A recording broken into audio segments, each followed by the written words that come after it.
Moms kitchen ল্যাবে আপনাদের সবাইকে স্বাগত। এতদিন ধরে পটল খেতে খেতে বোর হয়ে গেছেন, আজ পটল দিয়ে নয়, পটলের খোসা দিয়েই আপনাদেরকে একটা রেসিপি দেখাই। এর জন্য প্রথমে মিক্সার গ্রাইন্ডারের জারে পটলের খোসা দিয়ে দিতে হবে। তারপর কয়েক কোয়া রসুন আর কয়েকটা কাঁচা লঙ্কা দিয়ে খুব ভালোভাবে বেটে নিতে হবে। বাটার সময় কিন্তু জল ব্যবহার করবেন না। দেখুন একদম স্মুথ বাটা হয়ে গেছে। এবার কড়াইতে বেশ খানিকটা সর্ষের তেল দিয়ে দিতে হবে।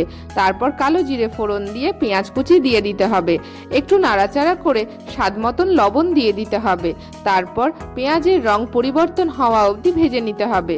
পেঁয়াজের রং বাদামি হলে বেটে নেওয়া পটলের খোসা ওতে দিয়ে দিতে হবে।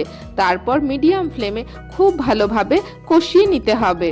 কিছুক্ষণ পর এতে স্বাদ মতন চিনি আর পরিমাণ মতন হলুদ গুঁড়ো দিয়ে আবারও খুব ভালোভাবে কষিয়ে যেতে হবে। যখন দেখবেন খোসার রং সবুজ থেকে হালকা বাদামি হয়েছে আর একদম ঝুরঝুরে হয়ে গেছে, তখন বুঝবেন পটলের খোসার ভর্তা একদম তৈরি। তারপর সার্ভিং প্লেটে নামিয়ে গরম গরম ভাতের সাথে পরিবেশন করুন। তাহলে তৈরি হয়ে গেল তো 5 মিনিটের একটা চটপট রান্না। আজকের মতন টাটা, দেখা হচ্ছে নতুন কোনো রেসিপির সাথে।